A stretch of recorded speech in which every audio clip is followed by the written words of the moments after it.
పునుగులు చేస్తున్నానండి. ఇదిగో టమాటాలు కట్ చేశానండి. ఒక పావు కిలో అన్ని టమాటాలు ఉంటాయండి, నేను కట్ చేశానండి. ఇంకా దాంట్లోకి పచ్చిమిర్చి వేస్తున్నానండి. కొంచెం చిన్న బెల్లం వేస్తున్నానండి. కొంచెం ఆయిల్ వేస్తున్నా.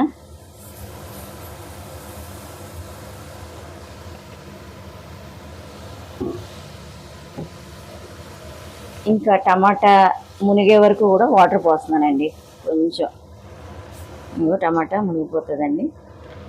మునిగిపోయే వరకు కూడా వాటర్ పోసానండి. ఇంతేనండి, ఇది కుక్ చేద్దామండి. ఒక 10 మినిట్స్ అయితే 10-15 మినిట్స్ అయితే కుక్ అయిపోతుందండి. దీని మీద మనం మూత పెట్టేసుకోవాలండి. ఇంకేం వేయకూడదండి.